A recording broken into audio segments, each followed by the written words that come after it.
ചങ്കല നമസ്കാരം. ഞാൻ എൻ്റെ ലൈഫിന്റെ ഒരു സുപ്രധാനമായ തീരുമാനം എടുക്കാനാണ് ഇന്നിവിടെ വന്നത്. എന്നിലുണ്ടാവുന്ന മാറ്റം എന്താണെന്നുള്ളത് നമുക്ക് കാത്തിരുന്ന് കാണാം. കം.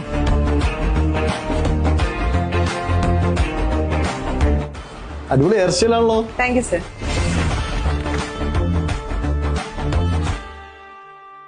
അപ്പൊ എനിക്കൊരു സംശയം ഡോക്ടറെ, ഞാൻ ഇടയ്ക്ക് ബൈക്ക് ഉപയോഗിക്കുന്ന ആളാ. അപ്പൊ ഹെൽമെറ്റ് ഇട്ട് നമ്മൾ ബൈക്കിൽ പോകുമ്പോൾ ബുദ്ധിമുട്ടും കാര്യങ്ങളൊന്നും ഉണ്ടാവില്ലല്ലോ? ഒരു കുഴപ്പമില്ല. ഇതിപ്പം നിങ്ങളുടെ ശരീരത്തിന്റെ ഒരു ഭാഗമായി മാറി. ഇതൊരു സെപ്പറേഷൻ ഒന്നുമില്ല. ഇത് ഇളകി വരാനുള്ള സെപ്പറേഷൻ ഇല്ല. നമ്മളുമായിട്ട് ചേർന്ന് ഇനി അത് നിങ്ങൾക്ക് കുളിക്കാം, കിടന്നുറങ്ങാം, എല്ലാം നോർമൽ യൂസും ചെയ്യാം. ബൈക്ക് ഓടിക്കാം, ഹെൽമെറ്റ് വെക്കാം. ഹെൽമെറ്റ് ഇടാതെ പോലെ ഓടിക്കാം, പക്ഷെ അത് അപകടമാണ്. ഹെൽമെറ്റ് ഇല്ലാതെ ഓടിക്കരുത്. പിന്നെ നമ്മള് സിനിമയിൽ ചെറിയ ചെറിയ റോളൊക്കെ അഭിനയിക്കുന്ന ആളാണ്. ഇപ്പൊ സിനിമയിൽ നായകനൊക്കെ മിക്കവാറും ഉറപ്പാണ്. വിളിക്കട്ടെ, അനുഗ്രഹിക്കട്ടെ, ദൈവം അനുഗ്രഹിക്കട്ടെ. ഇപ്പൊ മനസ്സിലായില്ലേ എന്റെ ഹെയറിന്റെ സീക്രട്ട് എന്താന്ന്?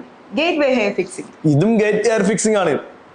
അപ്പൊ ചങ്കളെ, മാവൂർ റോഡ് കുരിശുപള്ളിന്റെ അടുത്ത് ഗേറ്റ് വേ ഹെയർ ഫിക്സിംഗ്. പൊളിച്ചെടുക്ക.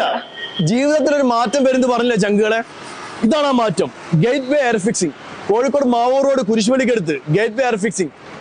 പൊളിച്ചെടുക്ക.